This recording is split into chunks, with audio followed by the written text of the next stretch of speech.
Hi, everyone, and welcome to my live. I am Coach Sherry, and this channel is about workforce development, career readiness, entrepreneurship, real life, real issues, and real talk. And as you know, I am preparing for a big presentation that I'm going to have, and it's in a different time zone. So I am coming live until that presentation at 7:30 p.m. Eastern Standard Time, just to build up my endurance and prepare. This is my practice for my presentation. I'm already practicing the content, and now I'm just really grooming myself and building up my endurance so that I will be alert and ready and able to talk for an hour to a group of people from all around the country, possibly even the world, that are coming to hear my content. But tonight, I was talking to a dear friend who actually is my line sister yesterday, and I called her by accident, and I said, "Is this you?" And she said, "Yes, it's me. It's the one that used to come home with you and work in your parents' shop on the holidays." And it made me chuckle because I used to bring girls home with me to work in my parents' business during the holidays because I knew how busy we would be and that my family would really appreciate the extra help. And so when she said that, it just brought back some really great memories. You know, people that needed the extra money, they were very grateful for that. And it helped out everyone. It helped out them, it helped out my family. And as you know, business entrepreneurship is in my veins. I talk about it because I be about it. I love it. It's something I grew up in. My parents owned and operated their own business for 40 years in New Jersey. And I was very fortunate to have them as role models. You know, many of their friends owned businesses or were very successful. People would come over all the time to speak with them about business opportunities. They would have politicians come and they would do what was called cottage parties, where they would invite the neighbors and, you know, to hear the politicians pitch on what they were going to do for that community. And it was just a really, really good environment to grow up in and to, just like I said, hear those conversations. Well, today is my father's 84th birthday. And when my line sister was having me remember when she used to come and help with the business, I was like, I'm going to have my dad on. You know, he's 84 years old today, May 12th, and it's a blessing. We all wish we could, we will. And so it's a blessing to have him here still. People still are seeking him out for advice on business. He's always talking to his financial planners and bankers, and I know the nuggets that he gave me have turned into gold mines, and I want him to come here tonight and do the same. He's not technically savvy, so I'm going to call him, and I am hopeful that the audio will be great so that you could hear all that he has to share. And I want to welcome in Vern's Junk Closet, Floyd. How are you? I hope you are doing well. I hope you are doing well. I see you are on your grind and you are still supportive and cheerleading for everyone as well as yourself because you are growing. And I'm so, so, so proud of you. It is good to see you. Yes, yes. So I am going to call my dad right now. He's expecting the call. He's excited. And let's see what we get. Let me put it on speaker. Hold on. Oh. Hello, Dad. Hold on. What is that noise? I don't know. I'm gonna have to call you right back. Let me call you right back. Okay. Hold on. Wait just a second. Let me call him right back. Oh, technology. Let's see.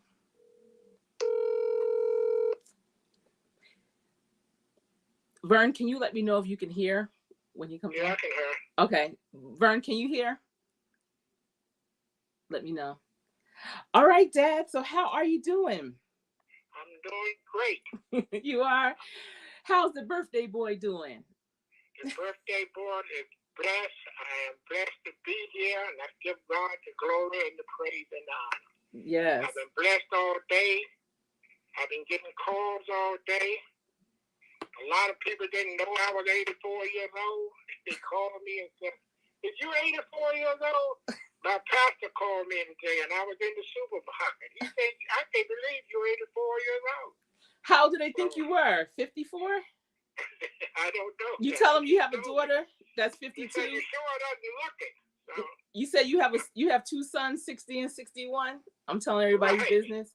right. Yes. 2 sons and a daughter. Mm-hmm. Right. Well, Dad, I am so blessed and grateful that you are still here and that you are able to come on this evening and were willing to share all the knowledge that you've been sharing with me all my life. Right. I was just giving people a little bit of background, and Right. my YouTube channel is still growing. I'm a small, what they call, content creator, but Right. in that ultimately thousands, maybe even millions of people will hear this.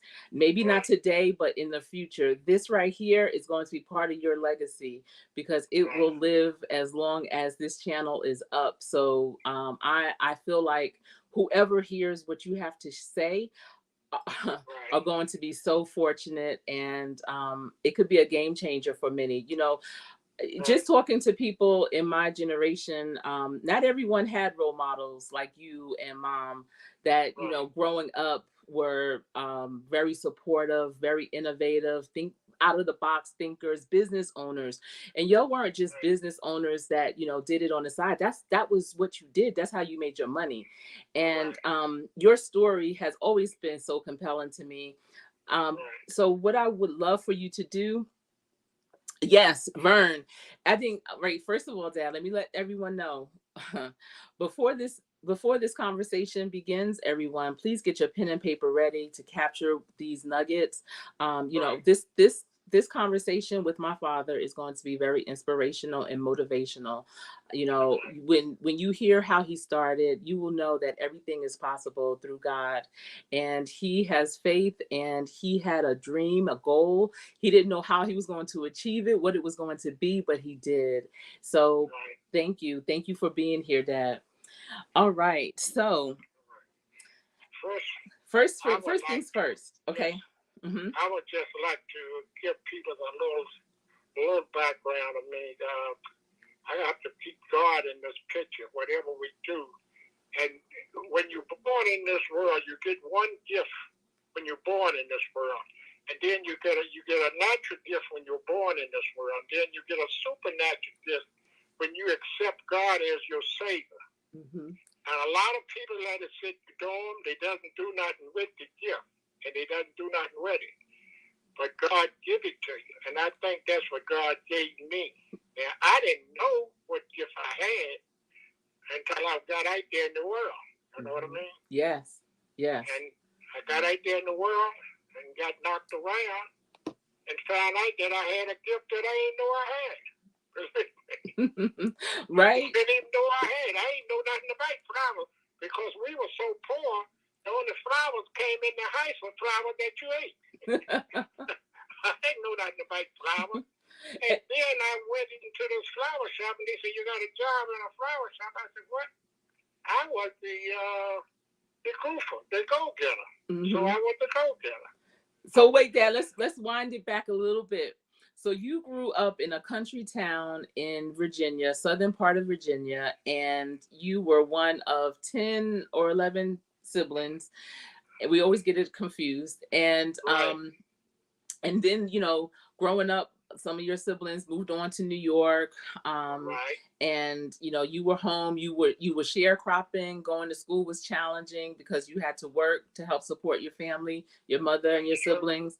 And what was your dream all along when you were sharecropping and when you were walking to school, not having any, all the things that you wanted, the material things that you felt like you need? You had everything you needed, you just didn't know, but you couldn't Right. get And anything you wanted. my dream was I used to work for a guy that had a trucking business, and he was out on the farm with me. And he didn't never go to his trucking business until he went to pay his meals off. And I always said I wanted to go into a business for myself. That's what I said, when I left. Virginia, when I was a kid in high school. I wanted to go into a business for myself. Why? But what was that? What was going into the business? Well, What did that I mean? want to go into a business because I'd be independent. I don't have to tell nobody to have to get up tomorrow morning and go to work if I don't want to go to work. Mm-hmm. And I thought that was an easy job. But hold to be sure, it was harder than going out getting a job. Believe me. Yeah. Yeah. Because I had to be the boss, the laborer, and everything. Sweep the floor, wash the dishes, and everything. You know what I mean? Mm-hmm. When Yeah. you're the boss, Right. and when you're starting out in life. But this is what I went through, and I didn't know. I thought you could go into business and you could just sit back and see the money rolls in. Yeah. You know, and that's what he was doing. He was on the farm. Me and him working on the farm. He there every day on the farm with me. So Mm-hmm. And I said, man, this is what I want to do when I grow up. I want to get a business. I want to own my own business. You know what I mean? Mm-hmm. But boy, did I know that how hard I had to work after I got the business. And I bought a going business when I got it. You know what I mean? Mm-hmm. I mean, it was going down, and I built it back up. But wait, you jumping ahead too much. You jumping ahead too much because you dropping some nuggets. So you saw the guy that owned his own business and he was there with you, but he still wasn't at the level. He was at a different level than you were. And you thought like, oh man, if I own my own business, I could just sit back just like he does. That's what I tell even with my participants, Dad, that come in through workforce development. You're coming in as an entry level, but you see the person behind the desk and that's the job you want, but you have to climb, you have to, work towards that. It doesn't just happen overnight. And some people are not patient and they don't realize, and then they stop. So when you first came to New Jersey, let's first of all talk about, you came to New Jersey. How old were you? I was 19 years old. 19. And why did you have a job? Didn't have a job? $20 in my pocket. Mm-hmm. Why did you come to New Jersey from Virginia? Because I came to New Jersey from Virginia. People say you can go to Jersey and find a gold mine. And when people came back to Virginia and told me, oh, everybody go to Jersey and come back and everybody making $15 to $20 an hour. And what year was this? Pardon me? That was in 59, 58, 57. 1957? 1957, right. Go to Jersey, man. You can make good money. You know what I mean? Yeah. They were coming back and telling everybody, but these guys were doing construction work, and construction were paying good money. And I never wanted to do construction work. You know what I mean? Yeah. So you came to New Jersey and you found jobs, and then you also found my mother. Right. And how old were you when you and Mom got married? I was 21 and she was 20.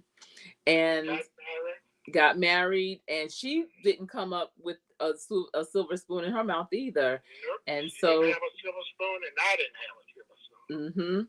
And so but we put two pennies together, and them two pennies kept growing. We got married in August 31st. August 22nd, 1959. Right. And in May we put down payment on a house. And this is back in 1961. Right there and everybody wondered how in the world they found to buy a house. They just got married, you know what I mean? Yeah. So but I always wanted my kids to live in a home. I didn't want an apartment. I wanted that before I got married, before I met anybody that I was going to marry. I wanted to have a home for my kids to live in. That's what I wanted. And we lived in an apartment until we bought the house. And our first kid was born in the home. You were able to bring him home to a house. And so how did y'all save in that time? How did y'all save? You didn't have your own business by then. I know she was doing hair and things. My mother was a beautician at first. And so how did y'all save money back then? We decide that's what we want, and we put our money together, and that's how we say it. Matter of fact, we went to the closing of the house without a lawyer. Mm. Who ever heard of that? I didn't even know you.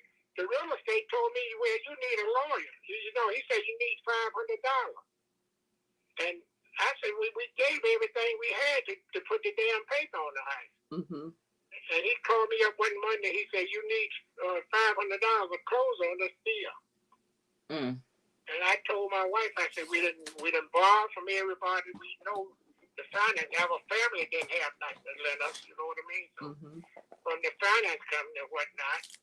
So I said, let us go there and pay. I prayed on it, she prayed on it, and we went there. And the guy that sold the house, he said, look, these are young people, and I want them to have this house.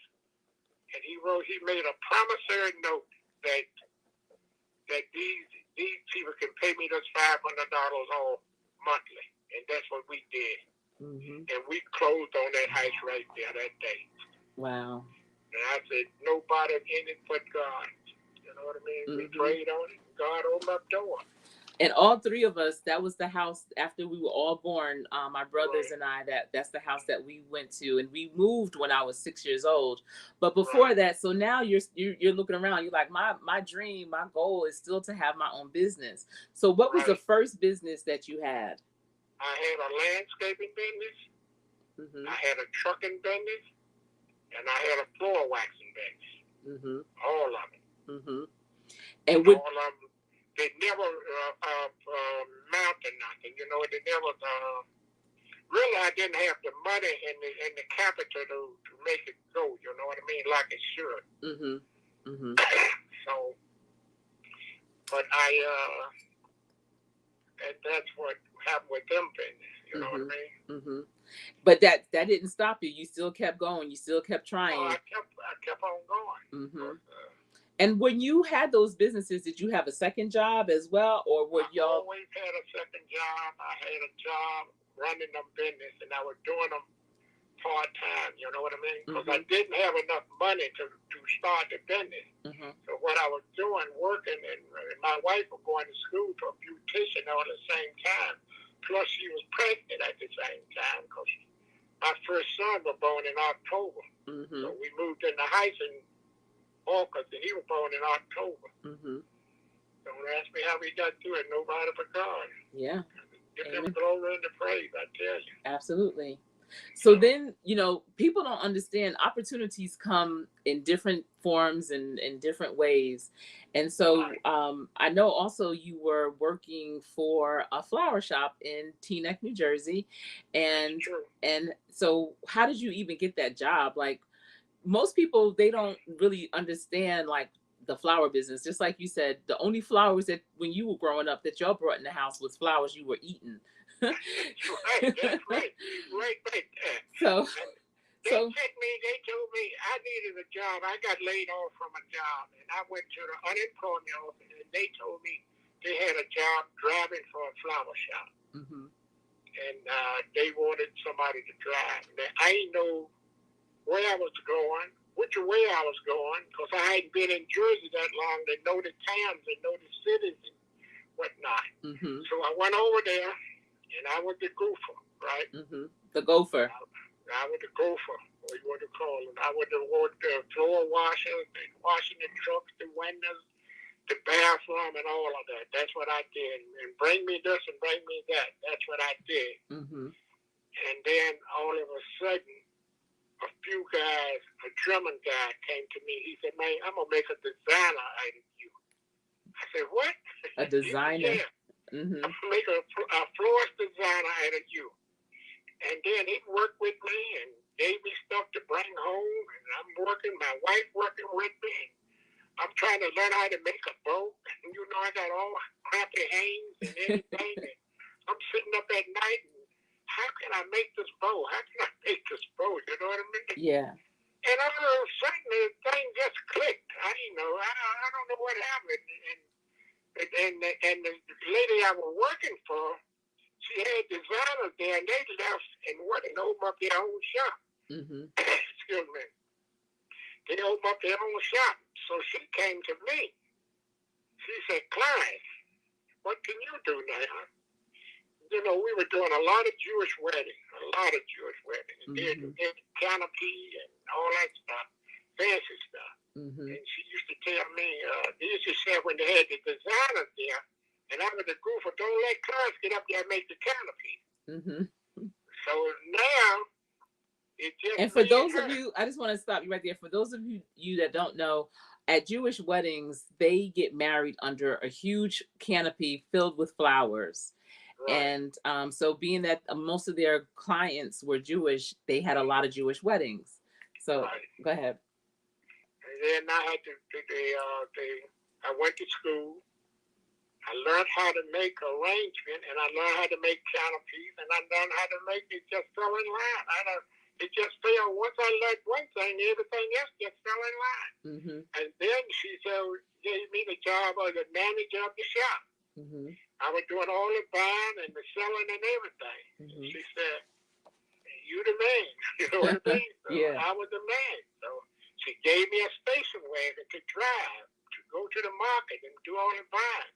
Mm-hmm. And everybody that came there under me was under me and line. You know what I mean? Mm-hmm. Mm-hmm. So that went on and on and on. And And after a while, how long before she said, you know what, I'm gonna sell this business? What was that well, conversation like? she was trying to sell it from under us because she knew we didn't have no money. Mm-hmm.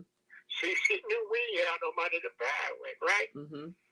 So, And now, mind you, I just want to tell the audience, this flower shop was already established. It was, how long had they been in business? Like they been at 30 years. 30 We're doing years. $750,000 in sales a year. Seven. I bought it. So this was in the late 1960s. This flower Right, shop had already been established for about 30 years, right, grossing about $750,000 back then. right. So go ahead, Dad. And she came to me. She said she couldn't sell it to anybody else. She came to me. She said, "Clarence, I want you and your wife to have the shop." That's what she told me. Mm-hmm. And I had another boy working there, another guy working there.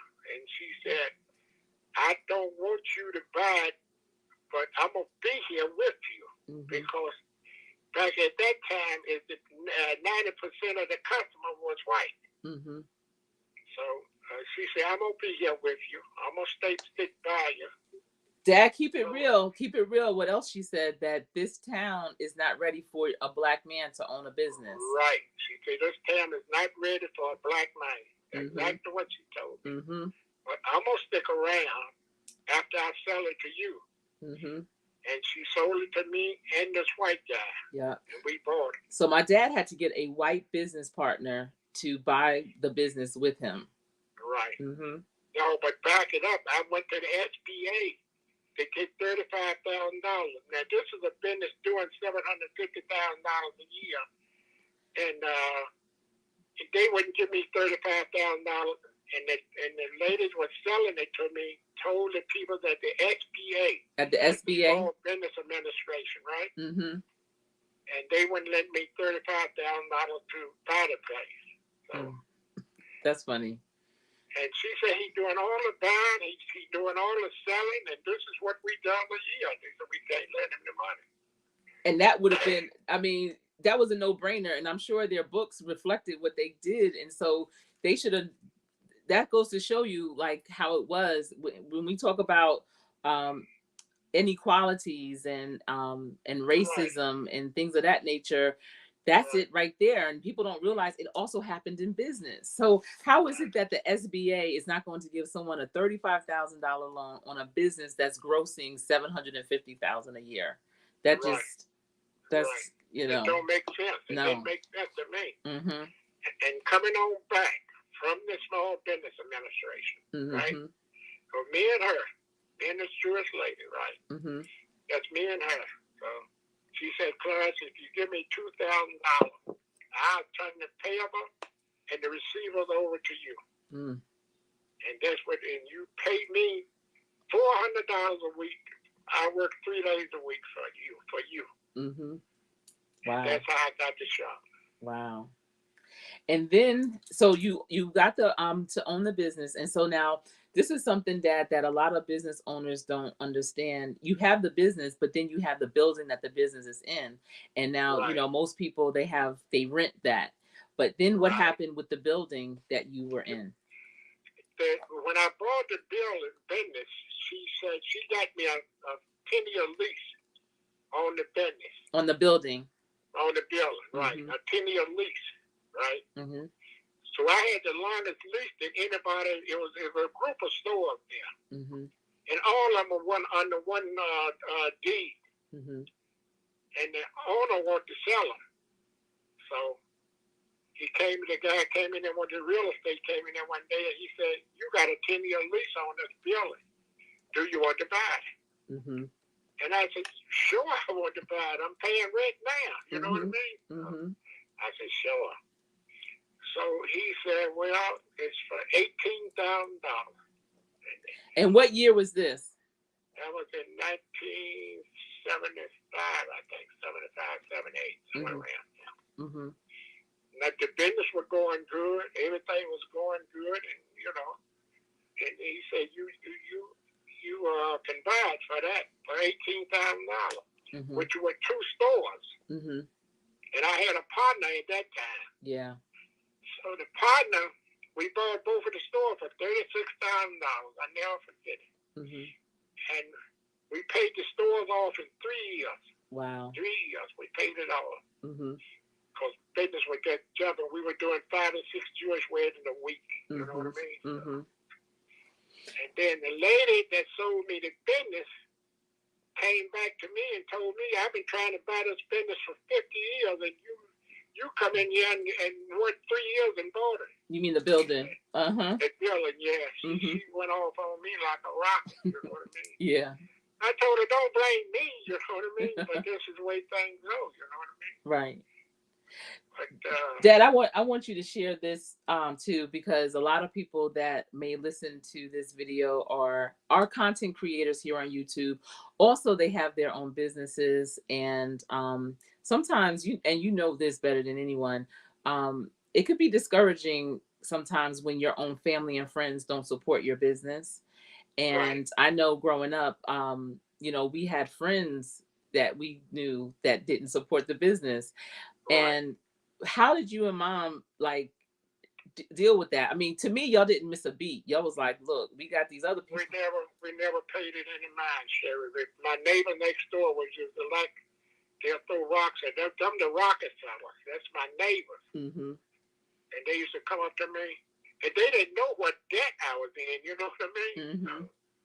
They didn't know. We were scuffling too. We had to wait to pay the rent and pay the mortgage. You know what I mean? Pay the business off. Right. Pay the business It off and the wasn't no mortgage. easy pay, believe me, at the time, but it worked that good, But So what he's saying is sometimes when people see you achieving some of your goals, they don't realize the amount of money that you still have to put out for that goal.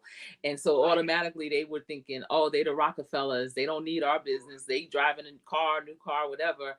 Meanwhile, that's not even what it's about. It's just about that support.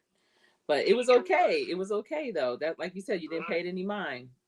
Didn't pay it no mind. It went on. And everybody fell in line. After a while, they started falling in line. Because y'all were the best florists in the region. Right. My father became a master designer, everyone. He was one of the first Black master designers in the state of New Jersey. And his designs were bad to the bone. I mean, he still to this day at 84 is making floral arrangements and delivering them to nursing homes for a special occasion. So proud of you, Dad. That's right.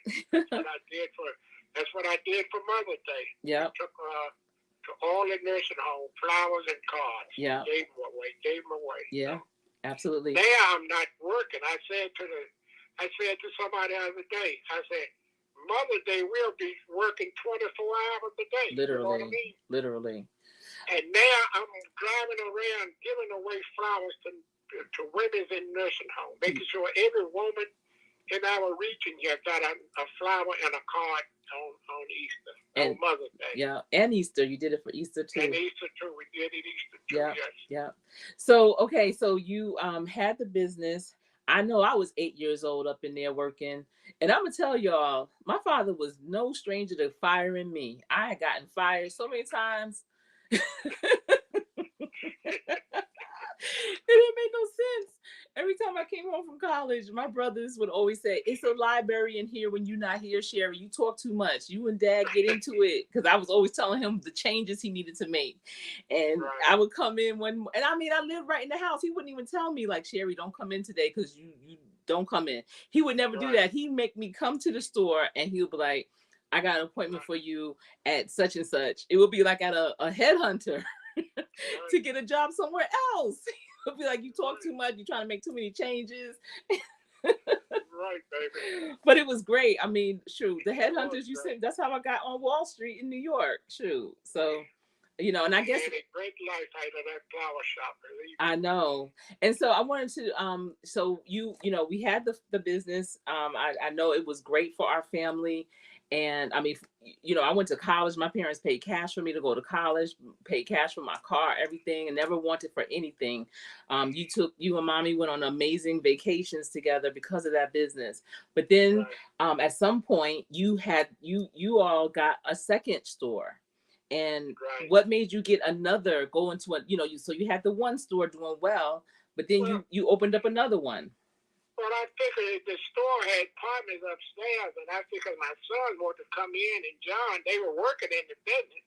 Mm-hmm. So I figured we could buy a title on. That's what I figured, you know what I mean? So Mm-hmm. that's why I saw this building for sale, and I told my wife, well, that's fine. We bought it. Mm-hmm. And that's what happened, you know what I mean? That's why we bought it. Mm-hmm. And they had the partners upstairs. We had the store downstairs. Mm-hmm.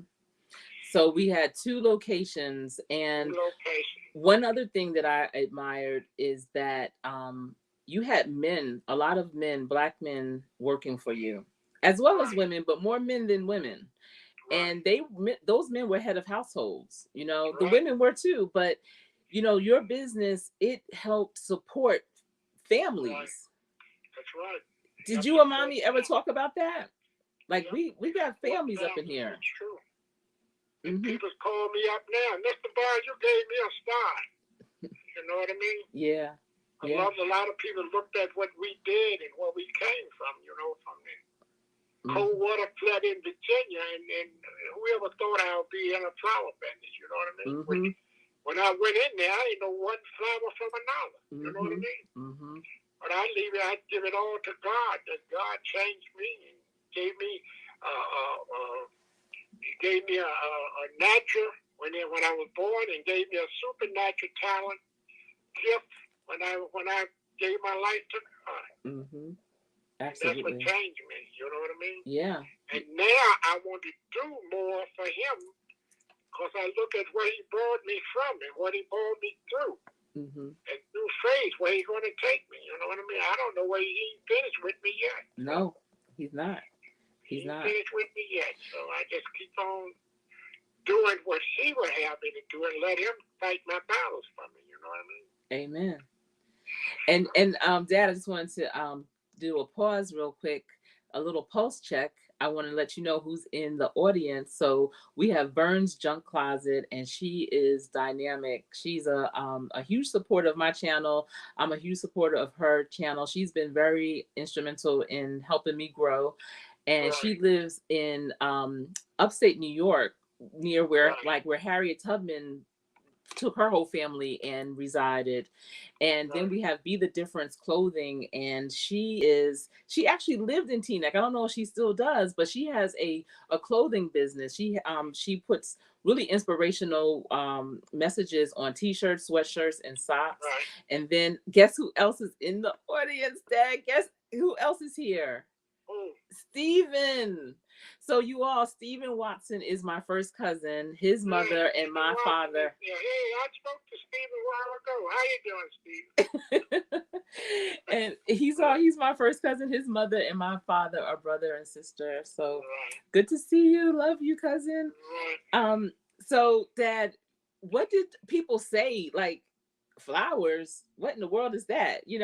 That's a different type of business to have. What did your circle, your friends and family think of that at first?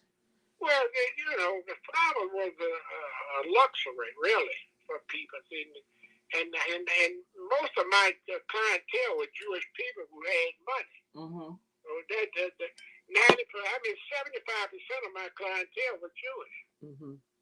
And Jewish people, as long as they like you, you're satisfied, and they's all right with you. You know what I mean? So they don't care if you're black, red, green, or color. They don't care about your color. Right. As long as you're doing something to satisfy them. You know what I mean? Right.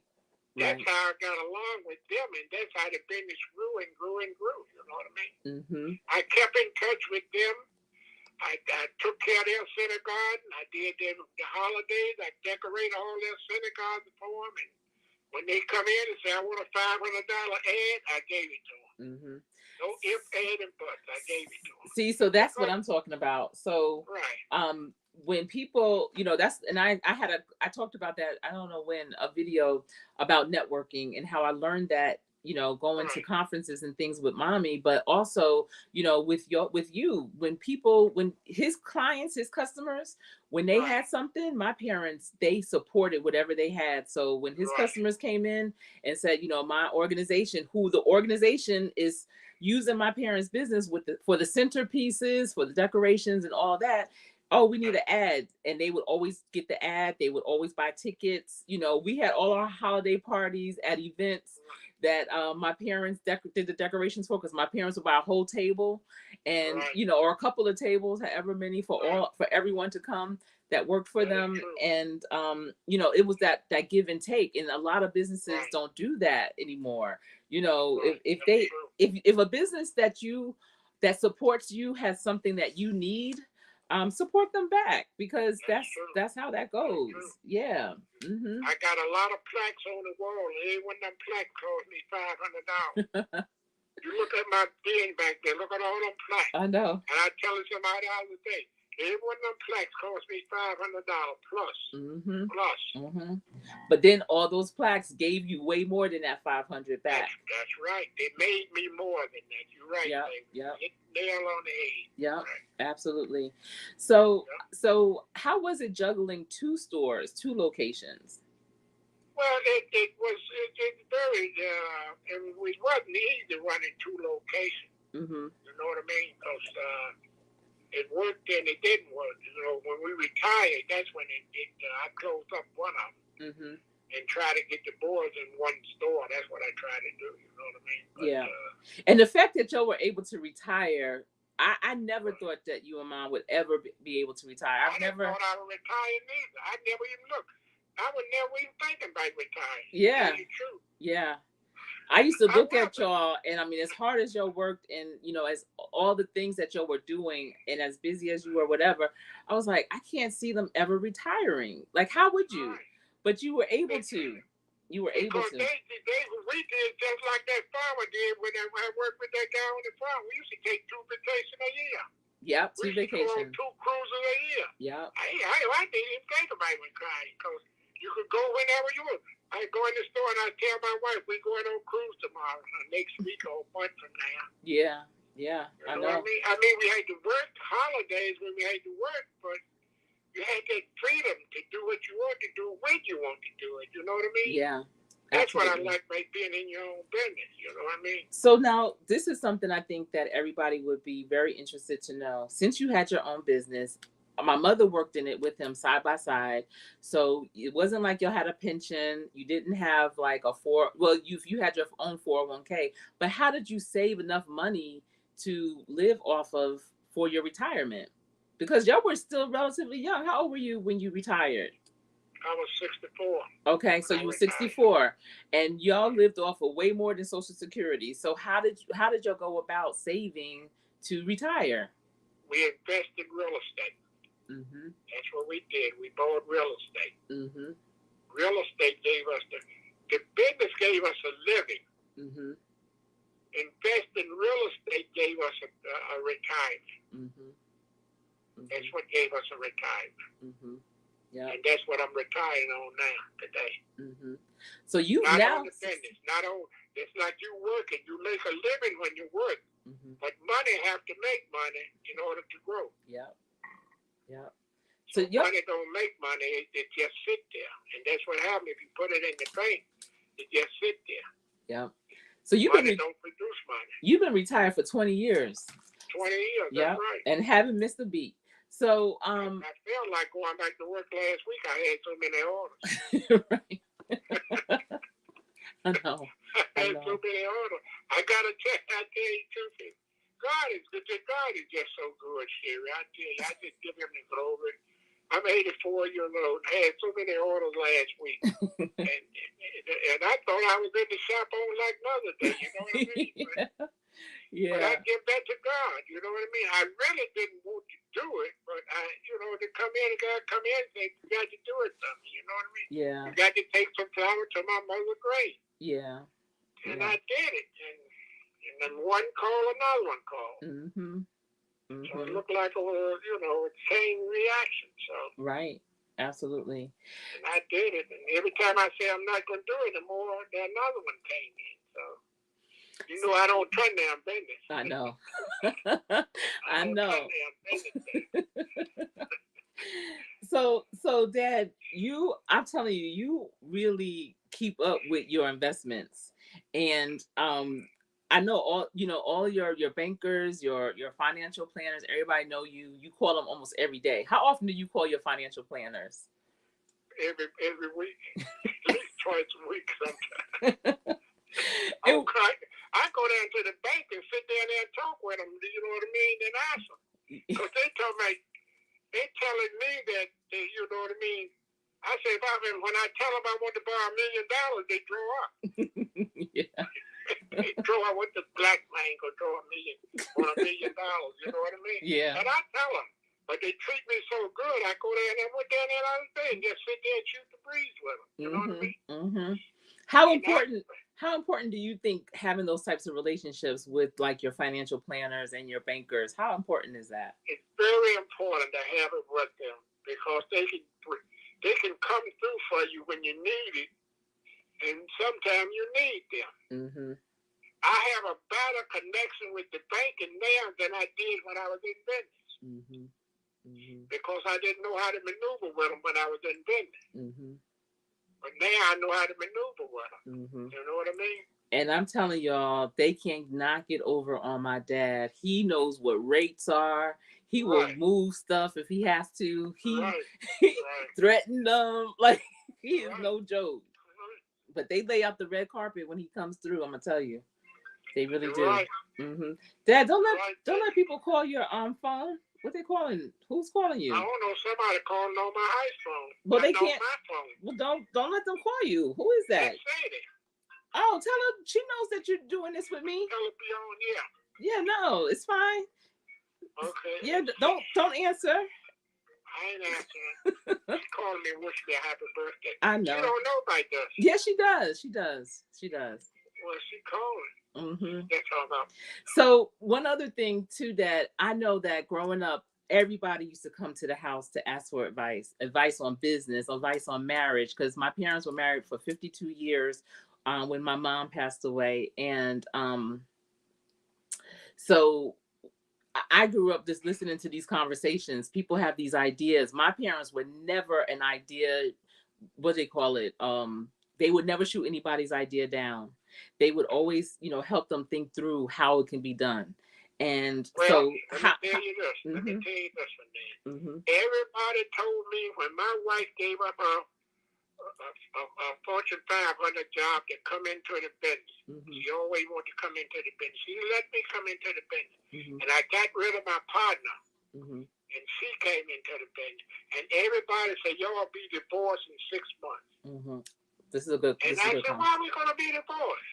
I don't see why we have to. Everybody told me you cannot work with your wife. And I remember that was 1970, like 1977, 1978. It was around that time. That's right. That's correct, baby. And we worked together until I retired. Until I retired. So. Why do you think people said that? Divorce, believe me. That's interesting. You could turn the She volume took off, care of the Dad. business, she took care of the finance, and I took care of the hiring, designing, Mm-hmm. and buying the flour and Mm-hmm. the labor. Yep. And she took care of the checkbook. Mm-hmm. That's how you work. Yep. Yep. And so when people would come to you for advice, Dad, you could just turn your phone off. Like you could turn no, don't well or yeah, you could just turn it off. Okay, it's all. All right. Right. But turn it back on when we get off so that you know. Yeah, I will. All right. So what were some of the questions that people would have for you when they would come by? How can you and your wife work together? And don't be fighting and don't be arguing. See, we never argue amongst the help. We never even discuss. We had some business discussion. We would take it home and discuss it at home. Mm-hmm. In the business decision, in the bill we had to pay or something, she asked me, what you think we should do at home? She'd do that, and we'd do that at home. You know what I mean? Oh, I know. Oh, I know. Oh, I know. Behind closed door, we'll do that. And then we don't, nobody, you never seen us argue. You ever saw us argue? No, but I heard it, Dad. I heard it. Heard it. You heard it through the grapevine, yeah. You heard it all right. We never argued. We were married 53 years, 8 hours, and 8 days. You were telling me you heard it. Saying. But I mean, we had a good life. We took vacation together. We went on vacation twice a year. And the business allowed us to do that. We had help and everything. We had proper help and everything. Yeah. You know, so. Yeah.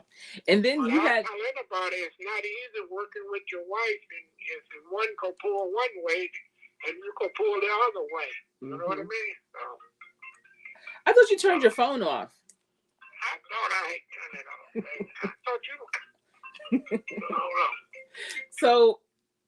So you you figured out who had the strength and what you can do in your marriage while you were working together, because that can be challenging if everyone's trying to do the same thing or going against each other for sure.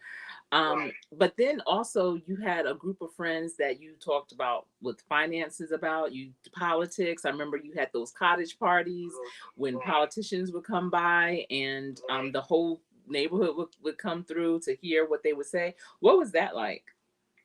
That was like, we would tell a conversation, and, I'd tell them how we work it out, me and my wife work it out, And I feel like you all told the politicians what you wanted and what you needed, and that's how they were able to hopefully secure your votes or not. Right. Well, we had you remember we had a block association, which was the biggest association we could have in Teaneck. Yeah. Anything we wanted on our street, we got it. Yeah, we did. Oh, we had to go to the council and say, hey, we want this, we want that. Yeah. So my parents were an integral part in starting the block association for my block in where I grew up, and we got everything we wanted. Why did y'all decide to do that, to start an association like that? We did that because we wanted everybody to keep their houses up, and every time a house went up for sale on that block, it went the next day. Them houses went the next day. Yeah. Because everybody wanted to be in that block association, because we used to have cut the street off every year and have a DJ and dancing in the street and everything. Free food and everything. We have like 500-600 people. I loved it. Our block parties. You know what I mean? Yeah. And everybody loved that street. They did. And any time a house went up for sale, it went. Just like cotton. A knife goes through a butter. Yeah. A hot knife goes through butter. Yeah. That's how the house went. The houses went. I remember. I know. And it's still a beautiful block. There's some beautiful people on that street now. Yeah, absolutely. They cried with me and Jesse when my wife and I left there. Yeah. So what would be some advice, some business advice that you would have for people that are just getting started, or thinking about starting their own business, especially a brick and mortar? Brick and mortar, stick with it. Bear it out. Borrow less money. You possibly don't borrow no more money you can pay back. Try to work it out. Use less help. Try to do most of the help yourself until you can get the money to pay people. Mm-hmm. Don't go in there and think you the boss and hire people when you don't need them. Mm-hmm. You work it out yourself. Mm-hmm. And you see the money where you can hire people, then you hire people. Mm-hmm. Because a lot of people want to be the boss and don't want to do the work. Mm-hmm. But to build a business, you're going to have to do the work. The money started coming in, you hire the people there, the money come in. Mm-hmm. Mm-hmm. And then as the business grows, you become independent. Mm-hmm. Get good help, you don't have to be there as much. Mm-hmm. You can take your vacation. Mm-hmm. But in the beginning, I ain't take no vacation. Right. I work 7 days a week. Mm-hmm. Many a time. Mm-hmm. How long would you say that you had to really put in that time and grind before you started to see a return on your investment? I'll say maybe like 3 years, 2 to 3 years. Mm-hmm. And that's good. Right. That's about right, because most businesses is 3 to 5 years the IRS gives you to, before you can have to start. And this was an established business now. When you start a business from the scratch, mm-hmm. that's a different story. Mm-hmm. It takes you at least 5 years. The government gives you 5 years. Yeah. So. Yeah. What do you think? Do you think it's better to try and buy an existing business? And a lot of business owners don't really try to sell their businesses anymore. But if you can, do you think it's better to buy an existing business or just to start it from scratch? It depends on the circumstance and how much they want to sell it for. Mm-hmm. It's a lot of things to take under consideration. Mm-hmm. Because you can buy existing business and go in the hole. Mm-hmm. You can overpay for it by not knowing what you're doing. Mm-hmm. And and make sure you know something about the business before you buy. Mm-hmm. To make sure you know what it's about. Don't go in there and think you're going to learn. Somebody's going to teach you. Because ain't nobody going to teach you. You get somebody in there to teach you, they'll take it from you. Mm-hmm. So go in there knowing the business. Yeah. Know whatever business you want to go into. You have to go back to school and learn what that business do and what it produce. Do that. Mm-hmm. Then you go out and buy the business. But don't go in there thinking the people that work there will teach you the business. Not going to happen, baby. Mm-mm. They'll take it from you. Yeah. They'll put you out of business. Yeah. No, they won't take it from you. They'll put you out of business. Mm-hmm. Because they don't want you to have it because they wanted their stuff and they didn't have the money to get it. Yeah. So that's what you got to watch. That's the biggest thing you got to watch. Did you have that clause for the designers that came to work for you that, you basically taught them how to do the design that, did you have that clause where if they left you, they couldn't work for another florist within a certain mile radius? Did you have that? No, we didn't have them type of the florists, you know what I mean? Yeah. Most people we had for us wasn't going into their business anyway. Mm-hmm. Very few people left us and went into their business. Right. And they wasn't in that position to open up a business. Because we were doing all the work that had to be done. Yeah. They were doing the low class work, you know what I mean? The low class work, Dad. Well, I don't call it low class, but they wasn't doing canopy. I wouldn't let them do canopy. We were doing the canopy and yeah. Jewish. I mean, it wasn't that I did it. The people called for me to do it. Right. They want me to see me there. They want to see me up there doing the canopy. And the crazy thing is, people always think or thought that was such an easy business. Oh, I would love to work at a flower shop. This is What? I mean, the procurement alone, the buying and the selling, accounts receivable and payable, and right. especially with the credit cards and right. the customers and making sure you have what you have in stock. You have very particular clients and. That's true. And the thing is, Stephen, I don't know if you knew, but during the holidays, Aunt Ruth, who's my father's sister, she would cook for the whole shop. Like she would make all this food for the weekend because we wouldn't even have time to go out and get food. So we would just keep the food in the office, and people would just that worked, for the holidays would just go back and get fried chicken, potato salad, collard greens, like whatever. It was so good. It was better than pizza, that's for sure. So that was very helpful. We couldn't eat it. We Mm-hmm. couldn't sit down and eat. Had to grab and go, grab and go. Yep, But it grab was it and so, go. With so a chicken thoughtful. leg in your one hand and a flower in another. Right. That's the way we used to do it. I know. That's the way, baby. And then during the Good holidays, on. when I was in college, I would bring my roommate and friends Everybody home. you could get. Yep, Bring to them work. back. Yep, that was cool. We'll put them all to work. Yeah, great times, great memories, great Yep. experience. Dad, It thank really you. was, baby. Thank you for doing what you did and to allow me to experience that. Because, like I was saying before, not everyone had parents that were innovative and encouraging. I told them, mom was the one that thought I could do everything. Oh no, she thought Right. I could do anything. She would always say, "Oh, my Sherry can do that. Oh, my Sherry could do that," and I would Well, be like, she "Oh, I had don't know." the same attitude. She could do anything. Yeah, She coming in there making corsage. yeah, She didn't want you to mess with her course. She'll book a wedding, and I'm gonna make the corsage. yeah, And she'll make them. It may take her a day to make them, but she'll make them. yeah.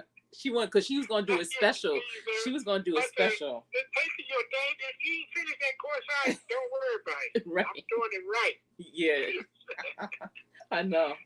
But where she thought I could do anything, you encouraged me to do everything. Right. No matter what kind of crazy idea I would have, my dad would be like, "Yeah, you should do that. You could do that." And, talk me through it and be there for me with the highs and the lows. And I appreciate you and love you so much for being Well, that type of father. you picked it up quick, too. You picked it up just like your mother did. I know. You picked it up quick, baby. You can make them corsages. I know. I could do all that.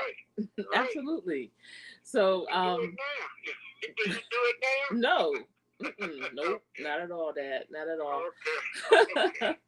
But I could if I had to. I know you can do it. Mm-hmm. You picked it up. Your mother picked it up. Yeah, You know yeah. what I mean? I got other things on my plate. You know that. Right. So More important. yeah, That's good. yeah.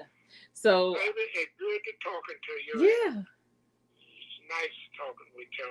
And yeah. I hope somebody got somebody that will not call me. I'd be glad to talk to you and tell you what I can tell you and help you. Yeah. You're trying to go into business, but though it's not easy going into business, I can tell you that much. Mm-hmm. It's not easy. Yeah, yeah. A lot of times they see the end result and think, "Oh, I could do that." But it's Right. a lot. It's a lot to it. It's definitely a lot to it, and you have to have a strong team behind you. I mean, How long have you had your accountant, Steve? 30, 40 years. No, it was more than 40 years. It has to be. Probably ever since I've been in business. You tell So me how many. that's I still got it. 40 times 20. That's 60. Dad, you've had them for about Right. 60 years, Right. easily. And you keep me from the internal revenue. Right. Yeah. Anytime they call me and send me a letter, I call him up and he said, "Send me the letter." Yeah. Send me a letter the other day, and I said, "I got this letter here. What am I supposed to do with it?" He said, "Send it to me." Mm-hmm. Are you his only client? Because he should be. You've had him probably for like. He retired, but he live in Las Vegas. He retired, but he got special clients. Yeah. He only do my income tax once a year for me. I don't have that business tax like he used to come into my store every month. Mm-hmm. And tell me I got to make more money. You had to make more money. You ain't making enough money. You had to bring the volume up. You know? So that's when we would increase the prices. What would we do? Right, increase the prices or increase something. He would tell you. You know what I mean? You got to do something. You got to make more money. Yeah. And that's the thing too. That's a good look though, because sometimes you might have to scale back a little bit, but charge the same, or charge a little bit more, or do something different with the delivery charge or something. I remember those moments when we had those meetings. And you need a good lawyer. Mm-hmm. Yeah. Two things you need. You're gonna get a lease. Get a good lawyer that knows the leases. Yeah. Yeah.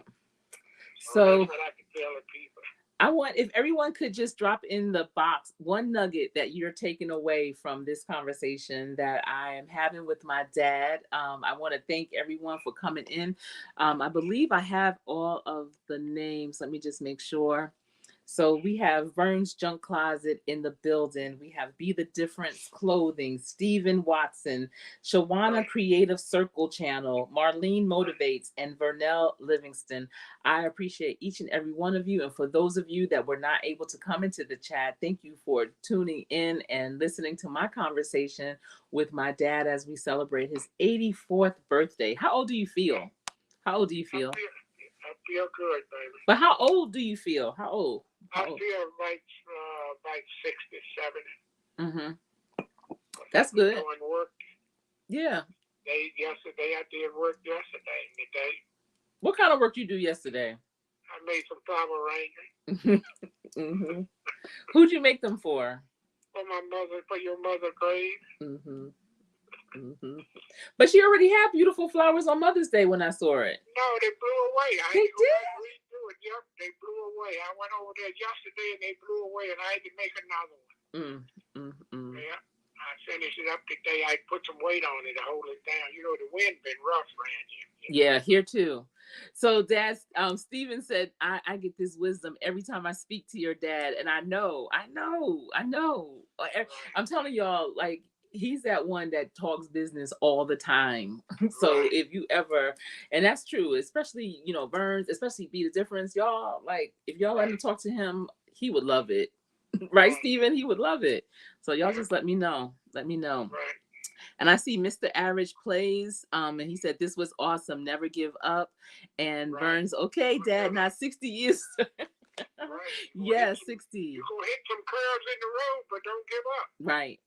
You Don't know give what I up. mean? Don't You give up. always put God first. Put God first. Put God Absolutely. first, baby. Whatever you do, Yeah. pray over it. Yeah. Pray over it. Believe me. Yeah. Definitely. Stay prayerful Put forever. God in the picture. Believe me. You can't leave him out and get a home run. Mm-mm. You can't Mm-mm. hit it by yourself. You need God. You need that spiritual gift in there Yeah. to pick Definitely. you up sometime when you're down and out. You know what I mean? When you're down to your last dollar, you look back, and all of a sudden he come through for you. Mm-hmm. That's God. Nobody but God. So, baby, thank y'all. I enjoyed it. Baby. Yes. So, Thank you, Dad. I love you. have a blessed evening, and I'll talk to you later. You're not going to say that how much you love me too? I love you. I love you with the love of God. I know. Thank you. I love you, Dad. I love you, baby. And you drive safe to New York tomorrow. Yeah, I will. All right. Okay. Take your time, Dad. You don't have to. Pray for me, baby. I Pray will. for me. Okay. Absolutely. Right. What time you Right. leaving? 6 o'clock. Okay. In the morning? Yeah. All right. I love you. Bye. You too. Bye. All right, everyone. Thank you so much for tuning in. And I hope that you were able to glean a nugget or two. Yolanda, I see you here. And Yolanda is my line sister that really put this idea for me to even do this with him tonight. Because I spoke to her yesterday and she was like, yeah, I'm the one that used to come home with you and work at the flower shop. So, Yolanda, thank you for being here. Thank you all for being here. I hope I didn't miss anyone coming in. Um, y'all, that was so special. I really am so glad that I captured it because that's legacy right there. That's for years to come. Someone else is going to hear him. And this goes to show that that kind of advice, that kind of wisdom that never gets old. It never gets old. So it's a blessing. And I hope you all were blessed.